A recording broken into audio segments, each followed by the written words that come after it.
Hello, and welcome to the ASMR Cafe. Today's brew is something a little different but the same. I find soft spoken and slow ASMR to be very relaxing. So, today, in light of learning to relax, learning to do better, and softly spoken words, we're going to read a book. It's um it's a book I've been meaning to read for a little while, and I thought, what better time than now in these crazy times when most of us are at our wits' end.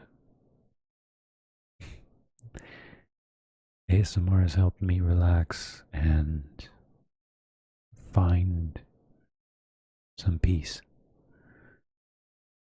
in the simple everyday pleasures. Now, I'm going to show you the book, and this is a very special edition of the book. It's um it's the transparent edition. Oh, green screen, how you love me so.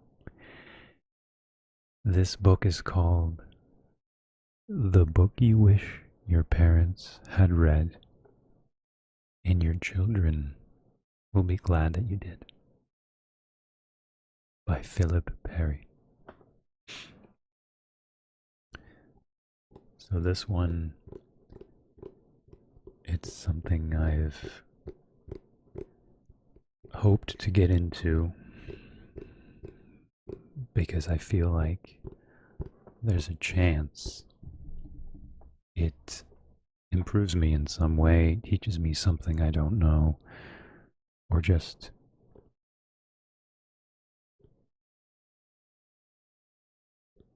explains a little bit of my past, my experiences, and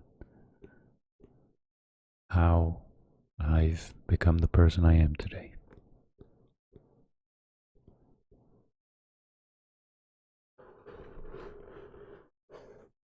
It also makes very nice scratching noises.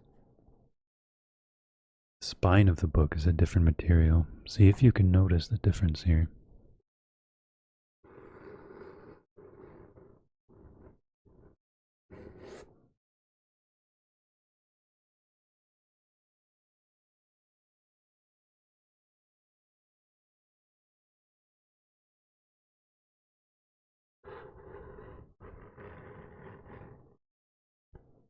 And now the spine.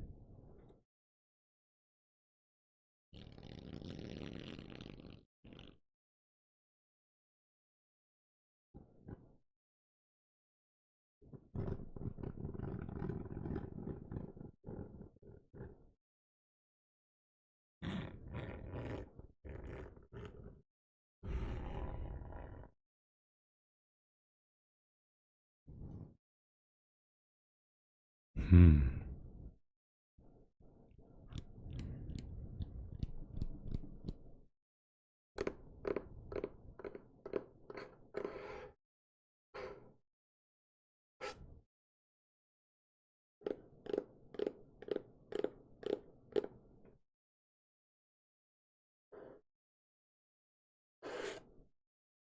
Hmm. Wonderful. Let's open this thing up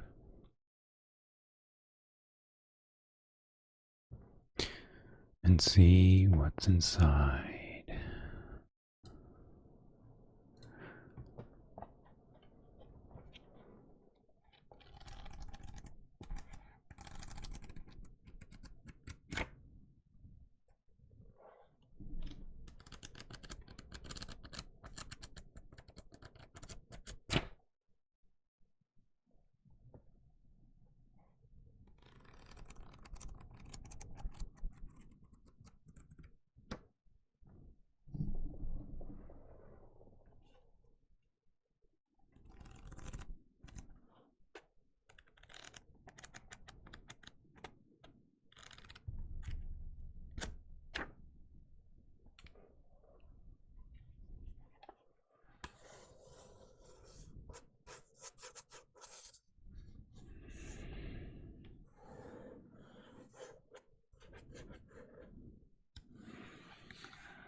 Hmm.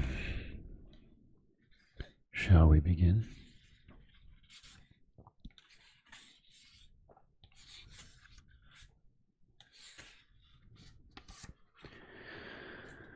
Introduction. Recently, I watched a stand-up routine by a comedian, Michael McIntyre, in which he said there are 4 things we need to do with our children.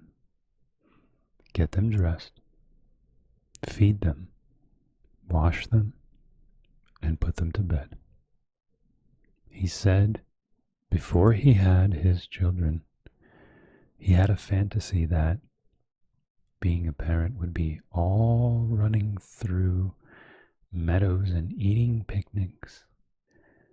But the reality was that each day was an ongoing battle, getting them to do just these 4 basic things. There was much laughter from the audience as he described persuading them to have their hair washed, to put on a coat, to go outside, or to eat a vegetable.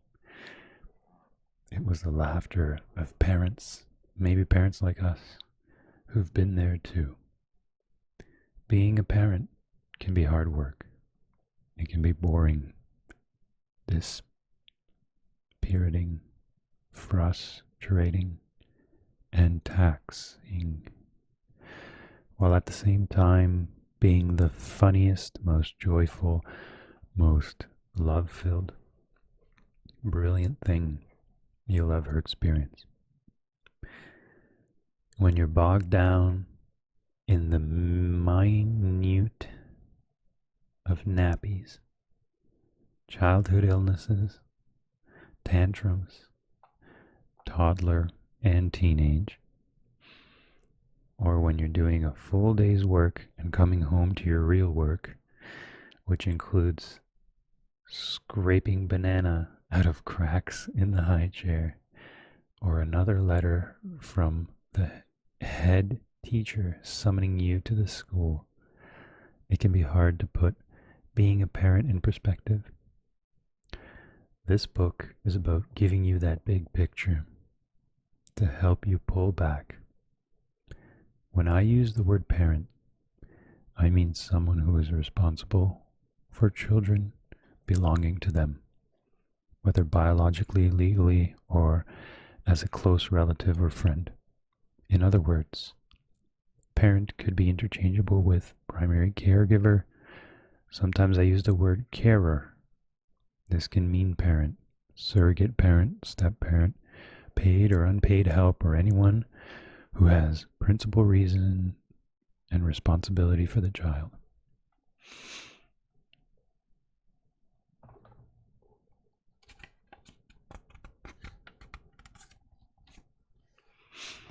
To see what matters and what doesn't, and what you can do to help your children be the person they can be.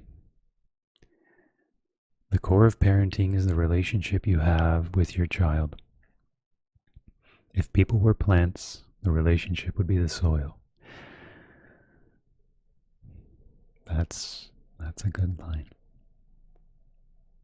The relationship supports, nurtures, allows growth, or inhibits it. Without a relationship, they can learn on a child's sense of their security is compromised. You want the relationship to be a source of strength for your child, and one day for their children too. As a psychotherapist, I've had the experience of listening and talking to people who struggle with different aspects of parenting. Through my work, I have had the opportunity to look at how relationships become dysfunctional and what makes them wrong well again. The objective of this book is to share with you what is relevant when it comes to parenting. This will include how to work with feelings, yours and theirs, how to attune yourself to your child so you can learn to understand them better, and how to have a real connection with them rather than getting stuck in exhausting patterns of conflict or withdrawal. I take the long-term view on parenting rather than a tips and tricks approach. I am interested in how we can relate to our children rather than how we can manipulate them. In this book, I encourage you to look at your own babyhood and childhood experiences so that you can pass on the good that was done to you by your own upbringing and hold back on the less helpful aspects of it. Exactly why I'm reading this. To remember my past and try to learn something about the future. I'll be looking at how we can make all our relationships better and good for our children to grow up among. I'll be covering how our attitudes in pregnancy can have a bearing on our future bond with our child, and how to be with a baby, a child, an adolescent, or an adult child, so you can have a relationship with them that is a source of strength to them and satisfaction to you. And along the way, have far fewer battles about getting them dressed, fed, washed, and put to bed. This book is for parents who not only love children, but want to like them too. Part 1. Your Parenting Legacy.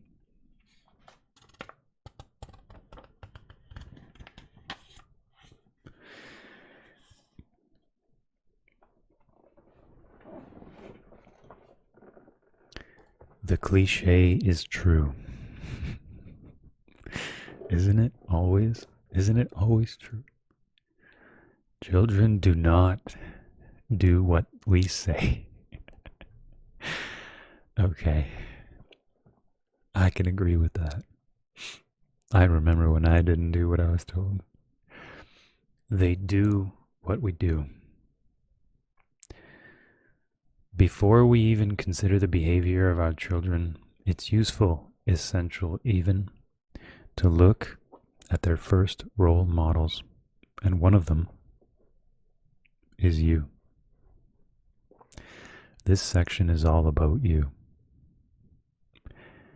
because you will be a major influence in your child.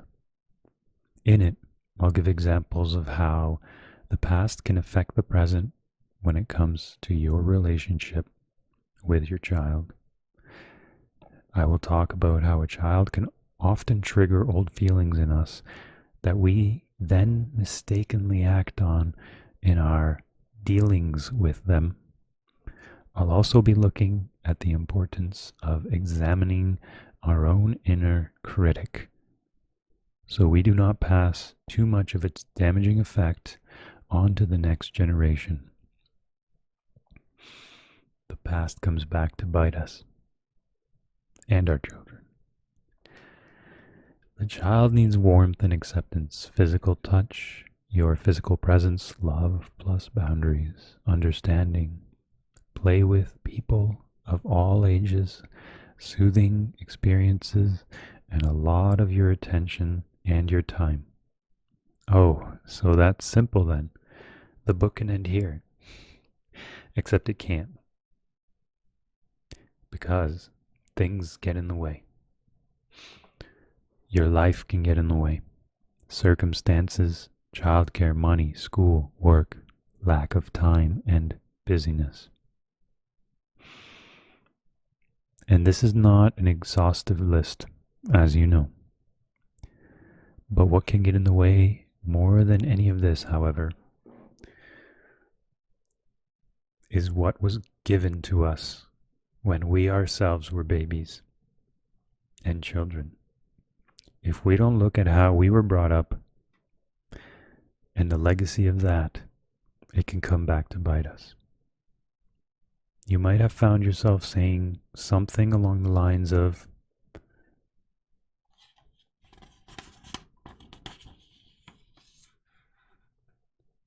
I opened my mouth and my mother's words came out of course. If theirs were words that made you feel wanted, loved, and safe as a child, that would be fine. But so often they are words that did the opposite. What can get in the way are things like our own lack of confidence, our pessimism, our defenses, which block our feelings, and our fear of being overwhelmed by feelings. Or when it comes specifically to relating to our children, it could be what irritates us about them, our expectations of them, or our fears for them. We are but a link in a chain, stretching back through millennia and forward until who knows when. The good news is you can learn to reshape your link, and this will improve the life of your children and their children. And you can start now. You don't have to do everything that was done to you. You can ditch the things that were unhelpful. If you are a parent or are going to be one, most of us on the planet, you can unpack and become familiar with your childhood. Examine what happened to you, how you felt about it then, how you feel about it now. And after having done that unpacking and taken a good look at it all, put back only what you need. And that's what we call nostalgia. That's not part of the book. That's some free advice from your friendly neighborhood coffee man. If, when you were growing up, you were for the most part respected as a unique and valuable individual, shown unconditional love, given enough positive attention, and had rewarding relationships with your family members, you will have received a blueprint to create positive functional relationships. In turn, this would have shown you that you could positively contribute to your family and to your community. If all this is true of you, then the exercise of examining your childhood is unlikely to be too painful.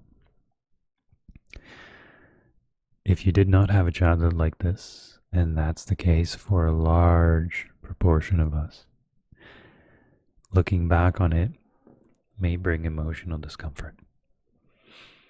I think it is necessary to become more self-aware around that discomfort so that we can become more mindful of ways to stop us passing it on. So much of what we inherit sits just outside our awareness. That makes it hard sometimes to know whether we are reacting in the here and now to our child's behavior or whether our responses are more rooted in our past. You carry it on your shoulders, man. It's a burden. You carry the weight of the world on your shoulders. I think this story will help to illustrate what I mean. It was told to me by Tay, a loving mom and senior psychotherapist who trains our psychotherapists. I'm mentioning both her roles to make it clear that even the most self-aware and well-meaning of us can slip into an emotional time warp and find ourselves reacting to our past rather than to what's happening here in the present. This story begins when Tay's daughter Emily, who was nearly 7, shouted to her that she was stuck on a climbing frame, that she needed help to get off. I'm assuming monkey bars. Climbing frame. I told her to get down. When she said she couldn't, I suddenly felt furious. I thought she was being ridiculous. She could easily get down herself. I shouted, "Get down this minute." She eventually did. Then she tried to hold my hand, but I was still furious. And I said no, and then she howled. Oof, damn, that's mean. Sorry, let me keep reading. Once we got home and made tea together, she calmed down, and I wrote off the whole thing to myself as, God, kids can be a pain. Fast forward a week, we're at the zoo, and there's another climbing frame. Looking at it, I felt a flash of guilt. It obviously reminded me of Emily the previous week, too. And it reminded her, because she looked up at me almost fearfully. I asked her if she wanted to play on it. This time, instead of sitting on a bench looking at my phone, I stood by the frame and watched her. When she felt she'd got stuck, she held out her arms to me for help. But this time, I was more encouraging. I said, put one foot there and the other there and grab that, and you'll be able to do it yourself. And she said, and she did. When she had gotten down, she said, why didn't you help me last time? Oof, ouch. I thought about it and said, when I was little, Nana treated me like a princess and carried me everywhere.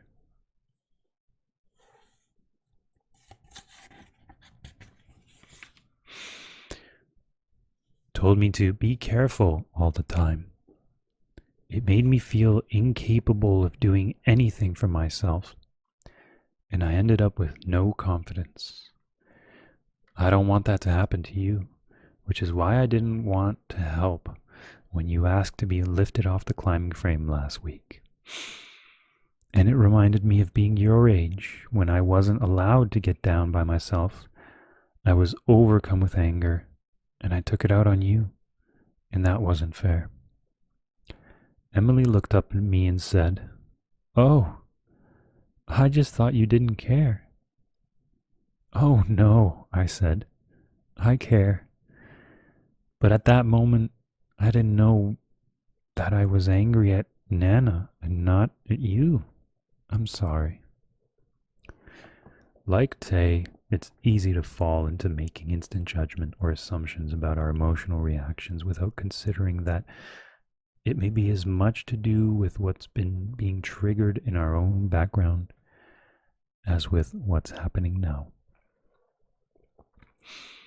But when you feel anger or any other difficult emotions, including resentment, frustration, envy, disgust, panic, irritation, dread, fear, etc., in response to something your child has done or requested, it's a good idea to think of it as a warning.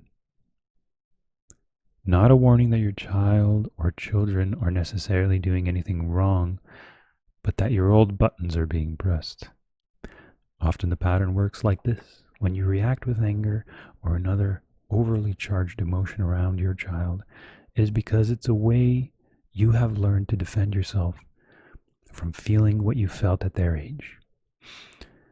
Outside of your awareness, their behavior is threatening to trigger your own past feelings of despair, of longing, of loneliness, jealousy, or neediness. And so you unknowingly take the easier option rather than emphasizing with what your child is feeling.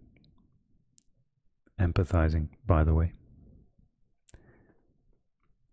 You short circuit to being angry or frustrated or panicked. Sometimes the feelings from the past that are being re-triggered go back more than one generation. Now that is crazy. My mother used to find the shrieks of children at play irritating. I noticed that I too went into a sort of alert state when my own children and her friends were making a noise, even though they were enjoying themselves appropriately. I wanted to find out more, so I asked my mother, what would have happened to her if she had played noisily as a child?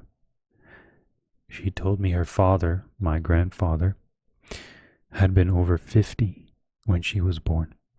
He often had bad headaches, and all the children had to tiptoe around the house or they got in trouble. Maybe you're scared if you admit that at times your irritation with your child gets the upper hand, thinking it will intensify those angry feelings or somehow make them more real. But in fact, naming our inconvenient feelings to ourselves and finding an alternative narrative for them, one where we don't hold our children responsible, means we won't judge our children for being somehow at fault for having triggered them. If you can do this, it makes you feel less likely to act out on that feeling at the expense of your child. You will not always be able to trace a story that makes sense of how you feel, but that doesn't mean there isn't one, and it can be helpful to hold on to that. One issue might be that as a child you felt that people who loved you perhaps didn't always like you. They might sometimes have found you annoying, hard work, disappointing, unimportant, exasperating, clumsy, or stupid. Wow, that's a strong word. Yo, idiot. When you're reminded of this by your own child's behavior, you are triggered and you end up shouting or acting out whatever your default negative behavior is. There's no doubt it can feel hard becoming a parent. Overnight, your child becomes your most demanding priority 24/7. Having a child may have even made you finally realize what your own parents had to deal with. I bet we're all excited for that. Maybe to appreciate them more, to identify with them more, or to feel more compassion for them. But you need to identify with your own child, or children too. Time spent contemplating what it may have felt like for you as a baby or a child around the same age as your own child will help you develop empathy for your child.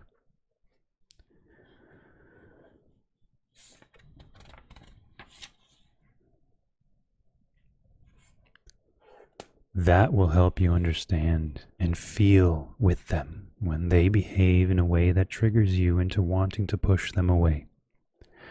I had a client, Oscar, who had adopted a little boy of 18 months old. Every time his son dropped food on the floor or left his food, Oscar felt rage rise up in him. I asked him what would have happened to him as a child if he had dropped or left food. He remembered his grandmother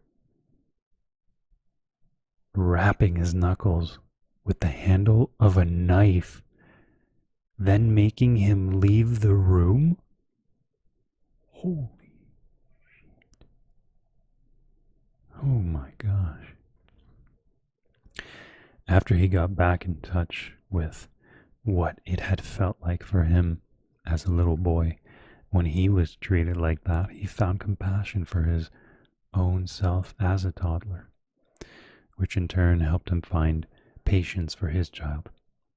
It's easy to assume our feelings belong with what's happening in front of us and are not simply a reaction to what happened in the past. As an example, imagine you have a 4-year-old child who gets a huge pile of presents on their birthday, and you sharply call them spoiled for not sharing one of their new toys.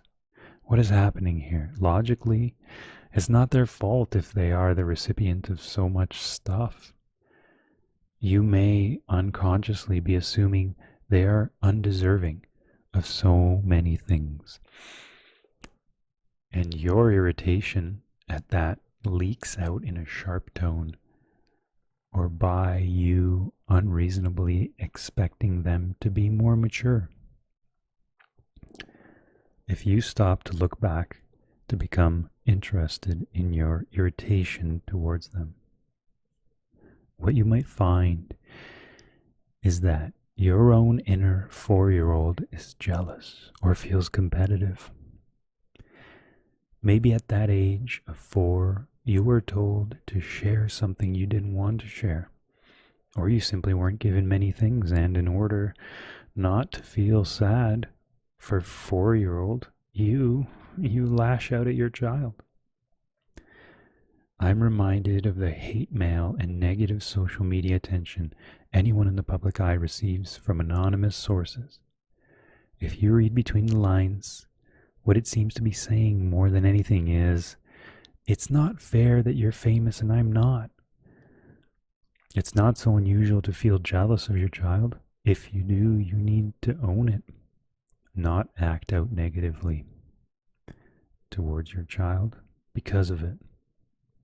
They don't need parental trolling. 100%. Throughout this book, I have put in exercises that may help you have a deeper understanding of what I'm talking about. If you find them unhelpful or overwhelming, you can skip them and perhaps come back to them when you feel ready. And that is the end of the section.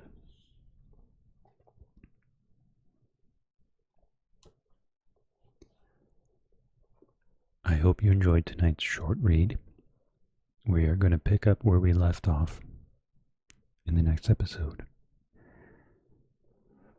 If you enjoyed your time here, feel free to follow, feel free to like, to show your support. If you would like me to read a different style of novel or a specific title, please let me know. I'm open to anything, especially books that will open our eyes or our minds to new concepts. Hopefully bring us some relaxation along the way.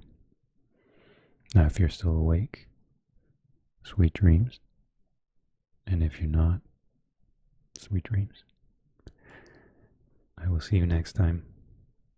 Thanks for coming to the cafe.